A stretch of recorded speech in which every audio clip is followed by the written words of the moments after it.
지난 시간에는 딱히 숙제가 없었고요. 오늘은 보세요. 오늘은 여기 남아있는 부분들을 설명을 좀 해드릴게요. 그래서 지난 시간 끝부분에서 배웠던 게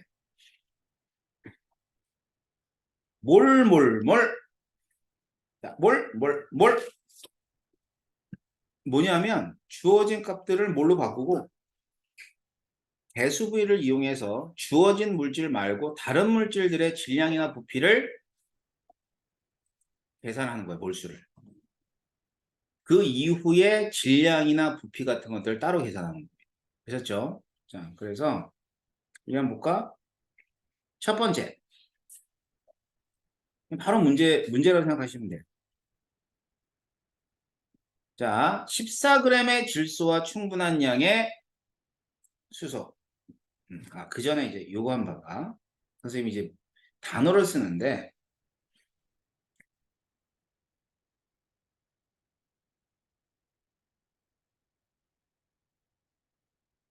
한계 반응물이라는 얘기가 있고요.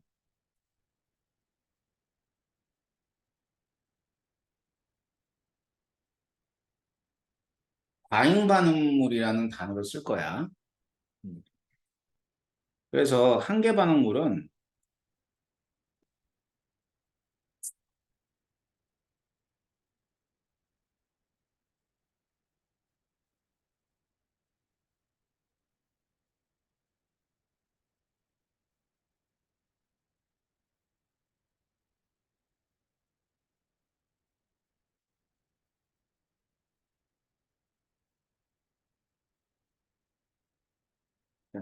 쉽게 얘기해요.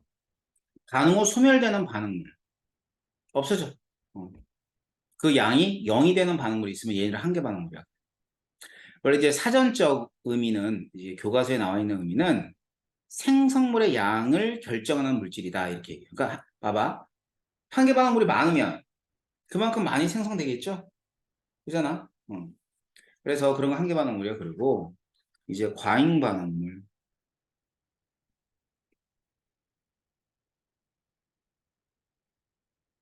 반응 후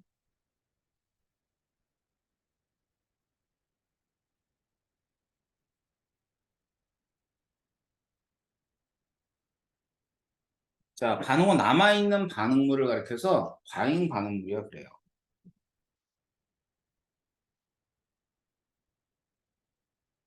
여기 보면은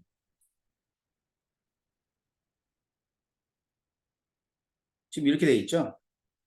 그러면 이때는 메테인하고 산소가 있으면은 이 메테인이 어떤 물질이라고 얘기할 수 있죠?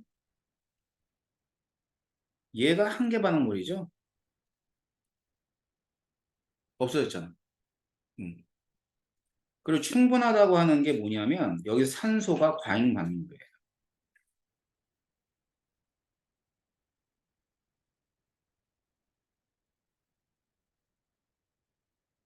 어려운 얘기 아니지. 하지만 어떤 유형에 따라서는 한계 반응물을 선택을 해야 되는 경우도 있습니다. 여러분 스스로. 그런 문제까지는 아직은 뭐 좀 시기적으로 좀 이르고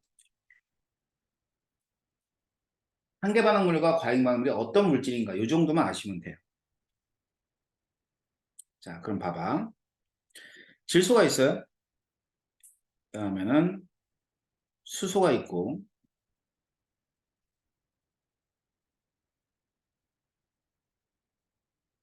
자, 그래가지고 14g의 질소가 충분한 양의 수소와 모두 반응할 때 암모니아가 생성되는데 이렇게 나왔어? 그럼 먼저 뭐부터 세워봐야 돼? 반응식부터 세워야지. 자, 이게 반응식이에요. 자, 그러고 나선 이제 이때는 어느 게 과잉 반응물이냐면 충분한 양이라 그랬으니까 여기 있는 수소는 과잉 반응물이야. 얘들은 뭐 얼마가 있든 간에 신경 안 써줘도 돼. 문제는 한계 반응물이 문제가 되는 거니까. 자, 그래가지고 질소의 몰수를 계산한 게 0.5몰이래. 그럼 개수비가 몇 대 몇이에요? 1대 2가 되죠? 그러면 0.5몰의 질소가 없어지면 1몰의 암모니아가 생성이 되는 겁니다.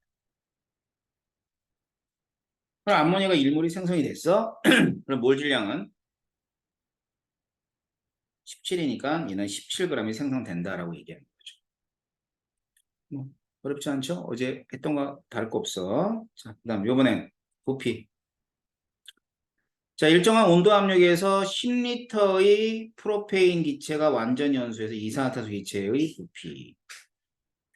자, 여기서 보세요. 완전 연소라는 표현을 쓰게 되면 자, 생성물은 이산화탄소하고 H2O입니다.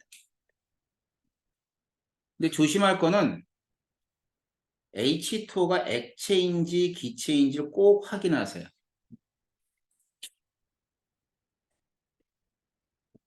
기체가 나올 수도 있고 액체가 나올 수도 있죠.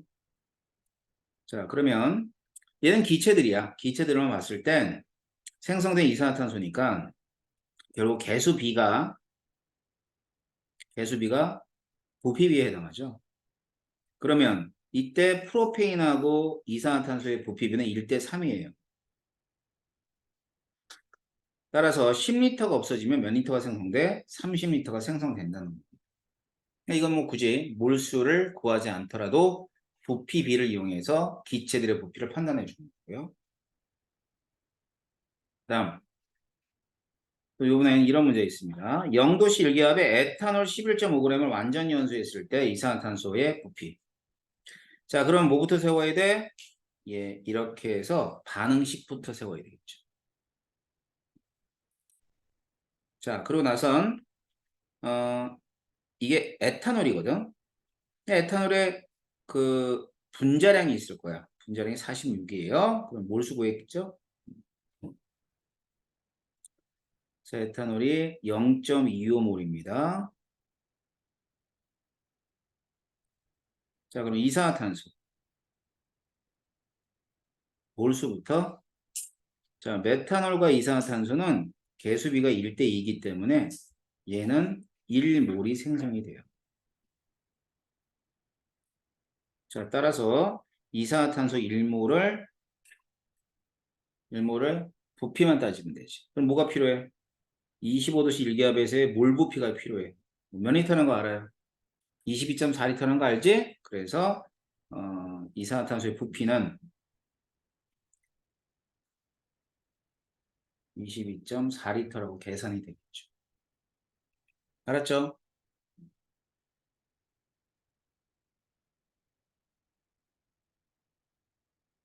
자, 그래서 이제 이런 예들을 봤고요. 그 다음에 이제 많이 나오는 또 탐구 과정이 얘네들이야, 얘네들. 자, 이거 뭐 다 읽지는 않고 선생님이 간단하게만 얘기해 주면 자, 봅시다. 반응식이 이렇게 돼요. CaCO3.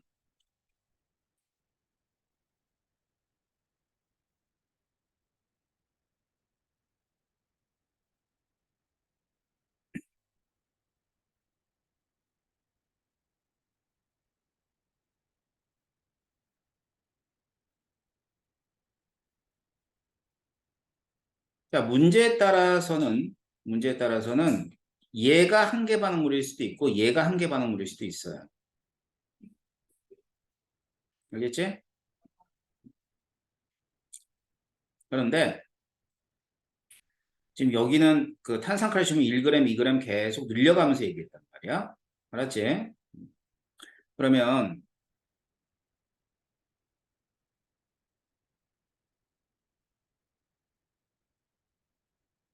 지금 여기 있는 얘 있죠?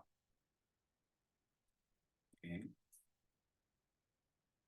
예. 자, 얘가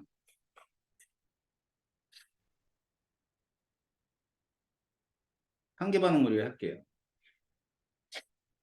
알겠죠? 얘가 한계 반응물을 합시다. 그러면 얘가 한계 반응물이라고 논다면 지금 생성된 이산화탄소가 있으면은 자, 이산화탄소의 부피를 측정한다면 측정했죠? 그러면 뭐를 구할 수 있냐면 이산화탄소의 몰수를 구할 수 있겠지? 맞지? 그러면 지금 위에 개수가 1이잖아. 1. 그러면 이때 반응한 CaCO3의 몰수하고 생성된 이산화탄소의 몰수는 같아야 안 같아? 같겠지. 같아야 될 거 아니야. 왜? 개수비가 1대 1이니까. 뭔 얘기인지 알겠어요? 음. 자, 그래서 이제 반응식에서 이런 내용들을 가지고 문제를 푸는 거예요.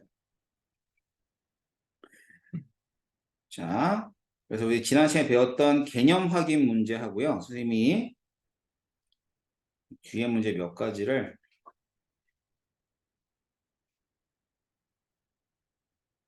찍어줄 테니까 요거 두 가지를 선생님과 같이 풀어봅시다. 자료 1. 자, 개념 확인 문제와 자료 1. 자, 농도 하기 전에 먼저 풀고 그 다음에 농도 전해드리도록 할게요. 풀어보세요.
풀었어요, 시연이?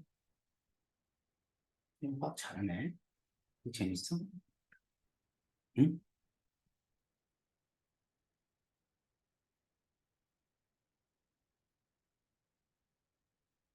은규야, 또 자니? 은규야, 문제 풀고 있어요? 자, 페이지 몇 페이지냐면, 44페이지야. 44페이지.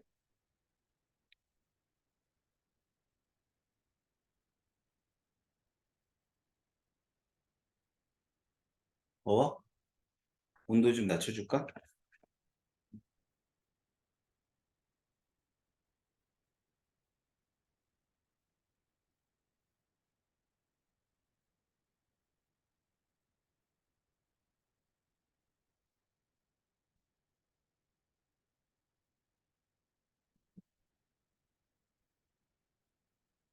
시원해? 음.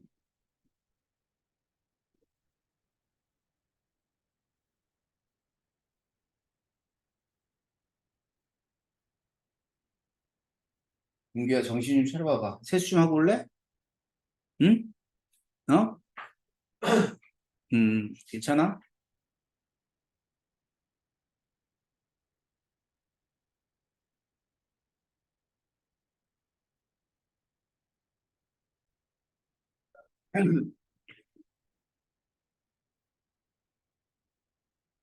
자, 탄산칼슘과 염산 반응에서 양적 관계를 알아보기 위한 실험 과정을 나타내 준 것이다. CaCO3 얘가 반응했어요. 은규 무슨 기체 나와요? 무슨 기체 생성되니? 응?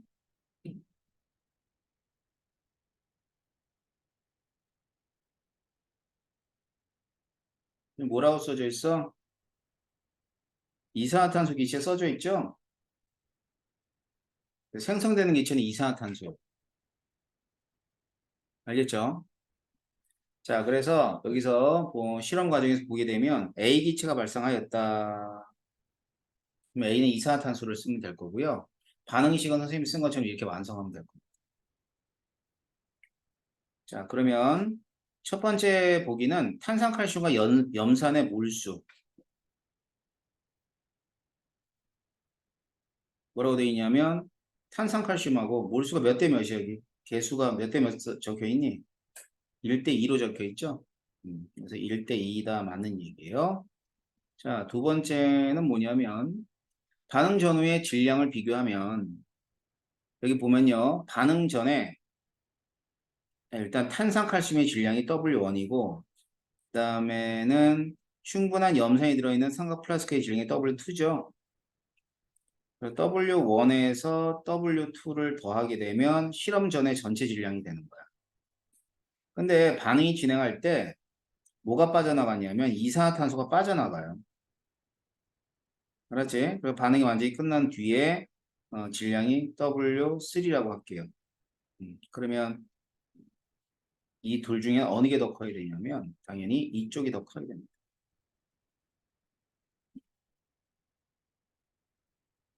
자, 그래서 2번은 이렇게 보시면 되고요. 3번.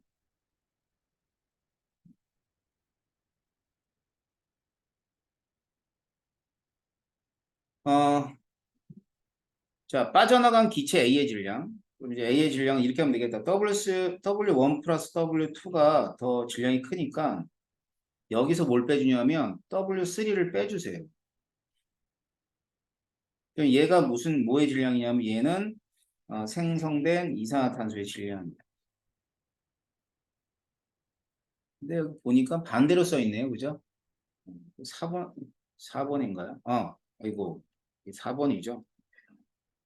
4번은 틀린 것 같고, 틀렸어요. 3번. 탄산칼슘의 양을 물었는데 몰수로 물어봤습니다. 자, 탄산칼슘 W1이라며.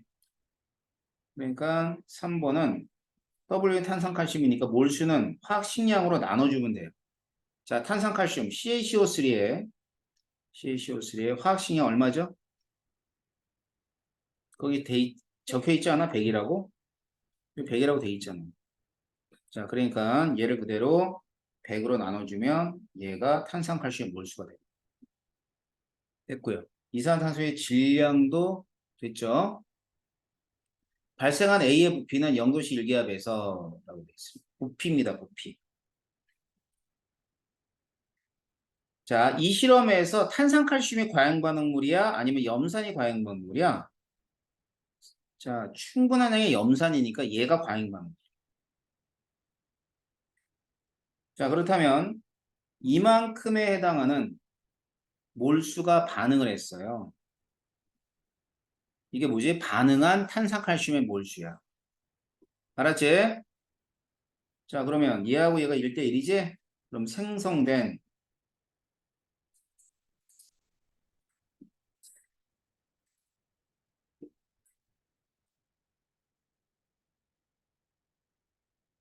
몰수는 얼마가 돼야 돼? W1 이만큼이 돼야죠? 그래야 될 거 아니야. 그지? 몰수. 근데 물어본 게 몰수야, 부피야? 부피. W2는 일단 틀렸죠. W2 이거잖아. 반응 이후의 질량. 아니다. 반응 전에 염산과 플라스크의 질량이니까 그래서 W2는 말도 안 되는 거고. 그러면 부피는 W1 100으로 나눠주고 곱하기 22.3. 자, 그래서 5번은 일단 틀렸어요. 뭘 바꿔야 될지 알겠지? 이 W2를 W1으로 바꿔야 돼요. 6번. A의 분자량. 이게 A가 있는데 이게 A가 이거죠. 그럼 분자량은 뭐냐면 질량을 뭐로 나눠주면 될까요? 질량은 이렇게 나눠줍니다. 알겠죠? 자, 그럼 먼저 질량, 이산화탄소 질량 W1 플러스 W2에서 빼기 W3 몰수. 몰수 아까 그 100분의 W1 했나요? 그램 퍼 몰. 그리고 이게 뭐에 해당하냐면 확식량, 분자량 이렇게 됩니다. 알았지? 예, 맞나요? 예, 맞아요. 그래서 6번은 맞는 부분입니다. 그래서 6번 보기 같은 경우는 중요하니까 꼭 확인해 두도록 하세요. 자, 그러면 오늘은 농도에 관한 얘기를 좀 볼게요. 용액의 농도.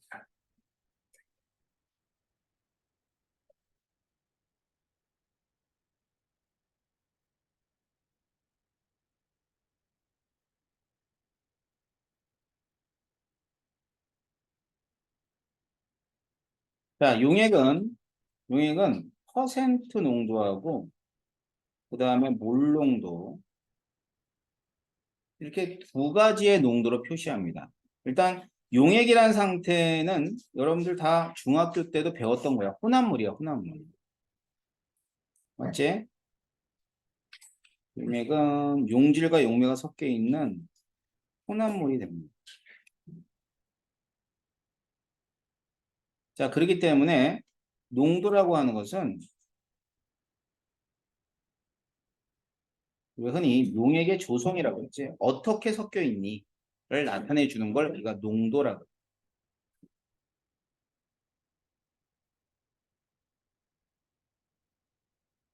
자, 그럼 농도는 이제 퍼센트 농도. 얘는 어떤 의미를 갖냐면 용액이 있는데 용액 100g에 용질이 몇 g이를 따지는 거예요. 용액 100g에 용질이 몇 g이니? 그래서 다른 말로는 질량 100분율이다. 이렇게 얘기하죠.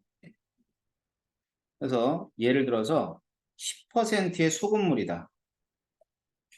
그러면 얘는 소금물 100g에 소금이 10g 있다는 뜻이죠. 그래서 퍼센트 농도는 어떻게 구하는 거냐? 이렇게 구합니다. 백분율 구하듯이. 그래서 용액의 질량분의 용질의 질량 곱하기 100.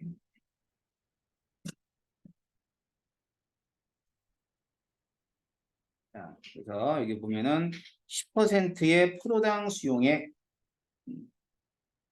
그럼 이거는 100, 여기 포도당이 10g이 있어요. 그러니까 10g하고 그 다음에 물을 90g 집어넣은 거지. 그럼 총 100g이 돼요. 100g. 그럼 그 안에 포도당이 10g 있는 거야. 똑같아. 똑같이 100g 있어. 그러면은 얘는 설탕이 또 몇 g 있다. 설탕이 10g 있는 거. 알겠죠? 예, 그래서 질량에 대한 그 용액의 조성 농도를 우리가 퍼센트 농도라고 합니다. 그래서 이 퍼센트 농도는 일상생활에서 사용되어지는 농도야. 뭐 어떤 걸 봐도 전부 다 퍼센트 농도로 되어 있어요. 그죠? 뭐 의약품이. 미국은 전부 다 뭐로 되어 있어? 퍼센트로 되어 있어. 지금. 알았지? 자, 그렇다고 해서 이제 입자수가 같은 건 아니에요. 왜냐하면 물질들의 분자량이 다르잖아. 그제? 그러니까 당연히 질량만 같을 뿐입니다. 자, 이번엔 두 번째, 몰농도. 자, 몰농도는 모든 물리화학에서 쓰는 농도는 퍼센트 농도보다는 우리가 몰농도, 다시 말해 이론적으로는 몰농도를 사용되는 것이죠. 그래서 이 몰농도는 용액에 있는데 용액 1리터에 용질이 몇 몰이니 뭐 이런 의미예요. 용액 1리터에 용질이 몇 몰이니 아셨죠? 자, 그래서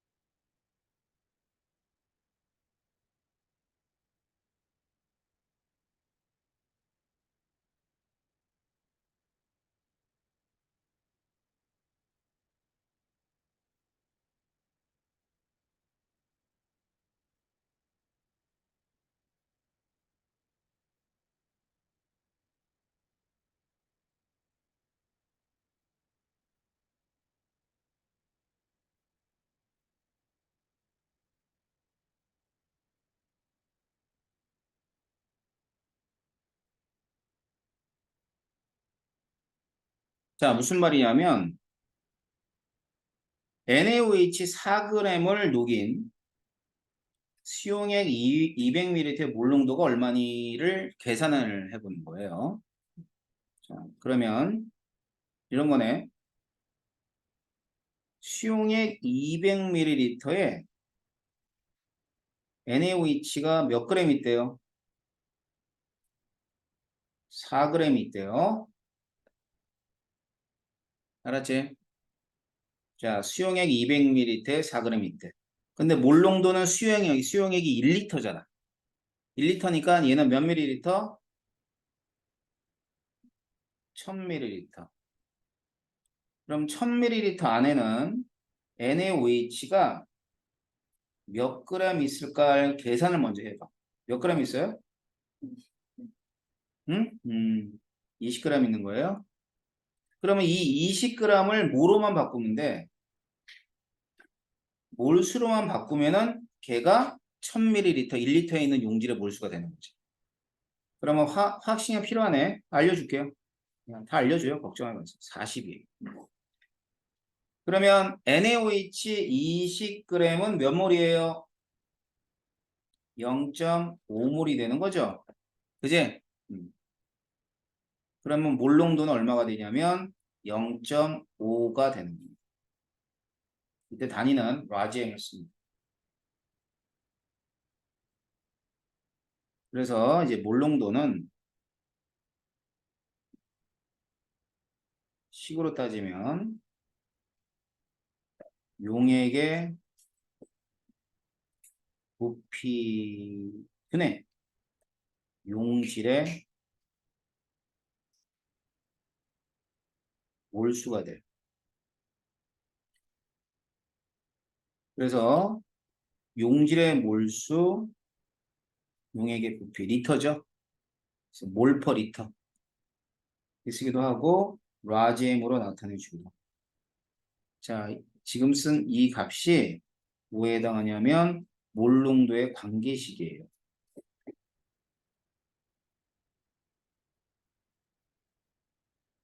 자, 그래서 이제 단위만 잘 여러분들이 잊지 마세요. 얘는 리터의 단위고 여기는 몰수의 단위. 자, 그래서 여기 있는 위에 있는 거 있잖아요. 위에. 자, 위에 있는 내용을 그대로 여기다가 적용해 보면 자, 몰농도는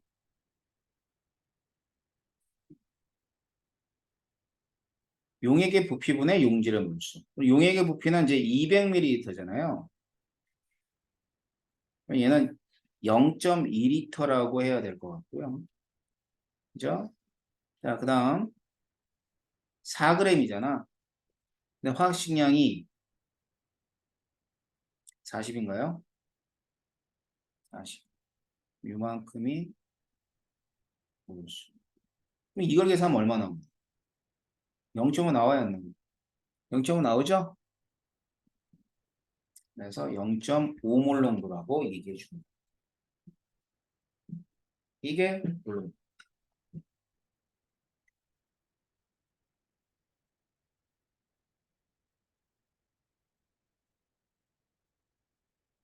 됐죠? 그래서 지금 이 관계식이 이제 흔히 간단히 쓰면 이렇게 쓰거든.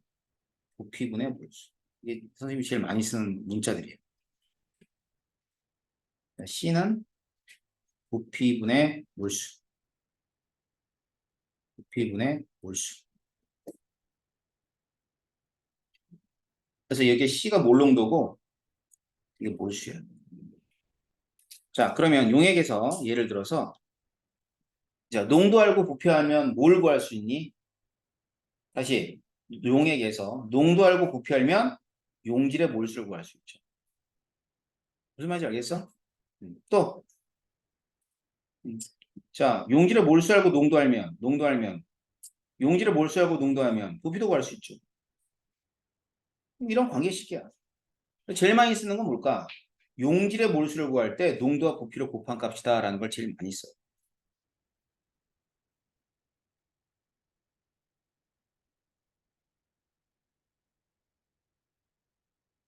자, 그러면 이제 이 특정 용액의 특정 농도의 용액을 만들어 볼 거예요. 알았죠? 자, 몰농도 만들기인데 뭘 만들 거냐면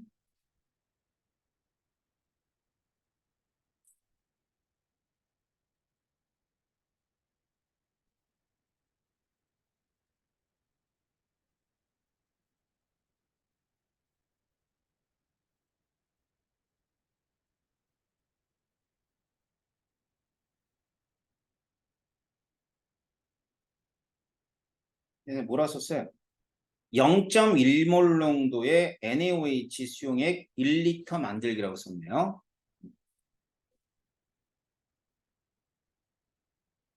자, 그럼 먼저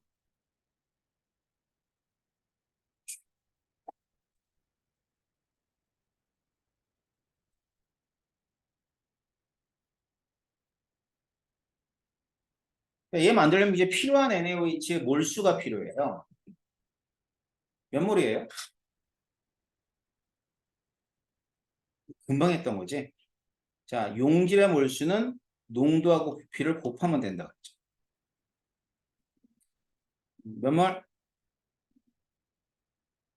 0.1몰. 근데 세상에는요, 이 몰수를 측정하는 측정 장치는 없어요. 응? 딱 이거 뭐 어떤 기계에 올리면 얘가 몇 몰 이렇게 얘기를 안 해. 자, 그래서 측정 장치는 저울이야. 그러니까 질량을 구해야 돼. 그래서 필요한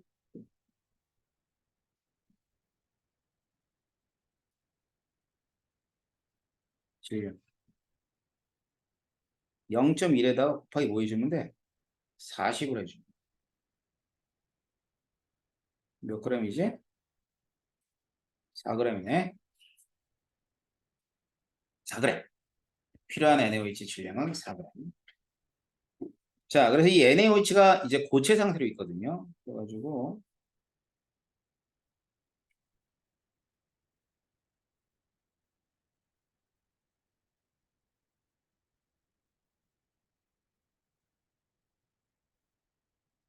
자, 고체 상태 NaOH를 이제 어디다가 달아놓냐면 저울을 이용해서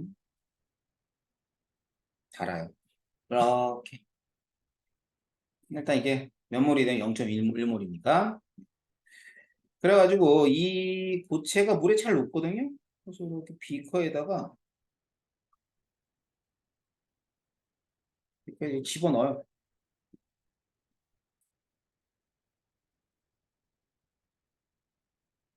집어넣어요. 그럼 NaOH 잘 녹아요.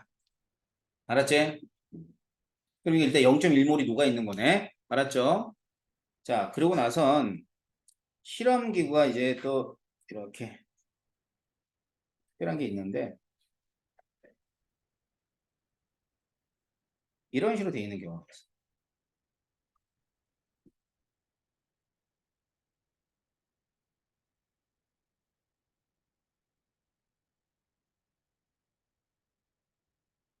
이렇게 생겨먹었어요. 여기 눈금 막이. 자, 이런 실험 장치를 뭐라 그러냐면 부피 플라스크라고 그래요. 다른 말로 매스 플라스크, 부피 플라스크 이렇게 얘기합니다. 근데 이 부피 플라스크는 굉장히 다양한 부피에 해당하는 그 용량으로 다양한 부피에 해당하는 용량으로 나눠져 있습니다. 어떤 건 100ml, 200ml, 300ml, 500ml, 1리터, 2리터만 이렇게 돼 있어요. 자, 그럼 뭘 준비해야 되냐면 여기 눈금이 있는데 이 눈금에 1리터라고 표시되어 있는 1리터짜리 부피 플라스크를 준비를 합니다. 알겠죠? 왜? 1리터 만들기로 했잖아. 그래서 1리터의 부피 플라스크를 준비해 놓고 여기다가 금방 녹였잖아, 여기. 싹 집어넣어. 이렇게 부으면 돼. 자, 이만큼 되겠죠. 됐지? 이때 여기에 용액들이 남아있지 않게 잘 부어야 돼. 조금 물을 조금 넣어가지고 잘 이렇게 흔들어 헹궈도 돼. 알았지? 왜? 이 용질이 0.1몰이 무조건 들어가야 되니까. 알았죠? 그래 놓고는 최종적으로는 여기다 뭐를 집어넣냐면 물을 집어넣어. 물을 집어넣어서 부피를 여기까지 맞춥니다. 알겠죠? 그러면 부피를 이렇게 해서 전부 다 맞춰주는 거죠.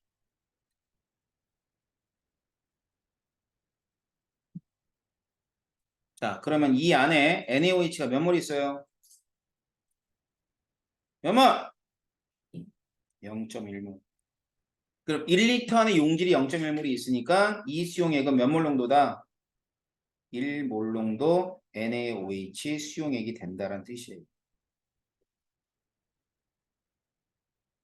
어떻게 하는지 아시겠죠? 네. 근데 이제 사실은 이렇게 돼. 이게 정확히 얘기하면 이거 봐. 이게 이제 부피가 1리터가 되기 전까지 물을 부어 사실은. 그리고 막 흔들어. 그 다음에 1리터가 될 때까지 물을 마지막으로 채워넣는 거예요. 왜 그럴까요? 용액은 섞이게 되면 밀도가 변해.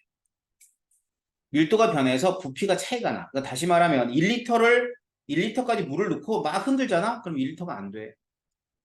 그래서 오차를 최소화하기 위해서 요만큼 물을 집어넣은 다음에 잘 혼합을 한 다음에 마지막에 물을 집어넣어서 1리터를 맞춰주는 게 가장 오차를 줄이는 그런 방법 중에 하나예요.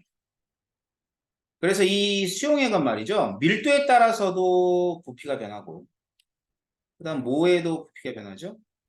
온도에 따라서도 변해요. 그래서 이 몰농도가 유일하게 온도에 영향을 받습니다. 어디에 영향을 받는다고? 얘는 온도에 영향을 받는다. 여기 어디다 적어볼까?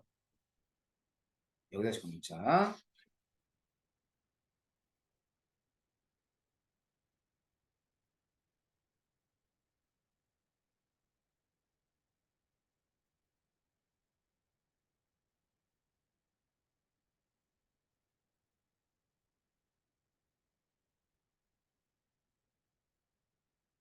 알았어요? 적어놓으세요. 몰농도는 온도에 따라서 달라질 수 있다는 거.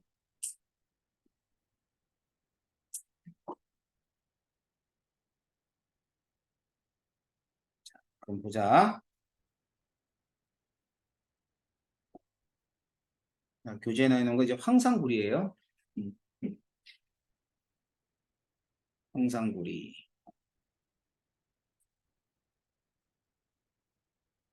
그래서 이거는 오히려 선생님이 예를 들어준 것보다도 사실은 되게 어려운 물질인데 이게 황상구리 오수물이 있어요. 근데 이게 0.1몰이 있으면 이 중에서 얘가 0.1몰이고 여기 물 있죠? 물은 0.5몰이 있다는 뜻이야. 근데 어차피 녹이면 물은 물과 섞일 때니까 0.1몰을 측정할 수는 없고요. 이 경우는 0.1몰을 질량을 계산했다는 얘기는 이 얘기입니다. 자, 오수물의 질량, 그러니까 필요한 오수물, 다시 말하면 필요한 황상구리 오수물의 질량인 거죠. 그래서 질량을 이렇게 해서 계산했어요, 먼저. 알았지? 자, 몇 g이냐면 24.97g. 이게 이제 0.1몰이죠. 그래가지고 이제 얘가 고체로 돼 있거든요. 그래서 여기 보면 저울을 이용해서 달았어요. 저울을 이용해서 몇 g 달았어요? 24.97g을 이렇게 측정을 했죠. 자, 그러고 나서는 녹입니다. 열심히 잘 녹여요. 그러면 잘 녹였죠? 자, 그럼 이 녹인 용액 안에는 몇 몰이 있는 거야? 황상구리가 0.1몰이 있는 거야. 그리고 나선 얘를 1리터의 부피 플라스틱에 넣고 증류수로 비커에 묻어있는 용액까지 씻어서 넣는다. 아까 그랬죠? 자, 이 비커에 용질이 남아있으면 안 되잖아. 오차가 생길 테니까 얘를 잘 씻어가지고 다시 플라스크에 집어넣어요. 그 다음엔 부피 플라스크에 증류수를 채운다. 알겠죠? 자, 됐죠? 스포이드나 뭐 식기병을 이용해서 눈금에 맞춰 증류수를 넣는다. 그래요. 아무튼 자, 증류수를 채웁니다. 잘 흔들어준다. 마지막에 흔들어줬죠? 그러니까 아까처럼 그렇게 하지 않았어. 근데 실제로 여러분들이 실험실 같은 데 가면 이 몰농도를 제조를 하거든. 그 제조를 할 때는 선생님이 한 것처럼 물이 조금은 모자르게 집어넣은 다음에 마지막에 1리터로 만들어줍니다. 자, 그렇게 되면 얘네들은 1리터 안에 몇 몰이 있어요? 0.1몰이 있는 거지? 그래서 자, 황산구리 오수화물을 모두 녹인 증류수를 더 넣어 용의 부피를 1리터로 맞춘 까닭.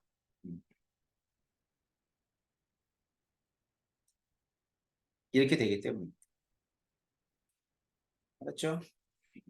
뭐 당연하죠. 일단은 여기 들어가 있는 애가 0.1몰이니까 여기에 부피를 1리터로 만들어줘야지만 0.1몰 농도가 돼야 될 거 아닙니까? 알았어요? 그래서 이제 식이병은 뭐냐면 이거 겉에만 묻어 있으면 안 될 거야. 그지? 이 묻어 있으면 이렇게 씻어주는 거야. 저기 부피 플라스틱. 그렇다고 이게 넘으면 돼, 안 돼? 잘못해서 넘으면 안 돼. 알았지? 1리터가 넘으면 어떻게 돼? 농도가 더 작아지는 거예요. 0.1몰 농도가 아니라. 알았죠? 자, 그래서 수용액 만들기까지 했습니다. 자, 다음 시간에는 이 몰농도를 이용해서 퍼센트 농도를 구한다든가 퍼센트 농도를 이용해서 몰농도를 구하는, 다시 말하면 농도를 어떻게 환산하는가를 좀 배울 거예요. 알겠죠? 그래서 오늘 여기까지 할 텐데 이제 그러니까 조금 남았는데요. 대부분의 문제는 풀 수는 있어요. 알았지? 농도 만들기까지니까. 자, 그래서 일단 여러분들이 언제냐면 8월 6일 날 8월 아니죠. 8월 4일 아이고 9월 8월 5일 날 와요. 니네 보강이 다음 주 있죠. 다음 주 오늘 7월 26일 날 보강이에요. 맞죠? 그래서 7월 26일 날 보강하러 올 때 문제를 풀어가지고 오셔야 돼요. 자, 며칠 날 보강이라 그랬어? 7월 26일 오전 11시 30분이 보강입니다. 알았어요? 그래서 그날 이제 우리가 1단원을 다 마무리 질 거야. 그래서 8월 달에 4단원 들어가거든. 그래서 1단원을 마무리 지기 위해서는 보강이 좀 필요합니다. 그래서 7월 26일 오전 11시 30분까지 오세요. 그럼 여기까지 하겠습니다. 수고했습니다.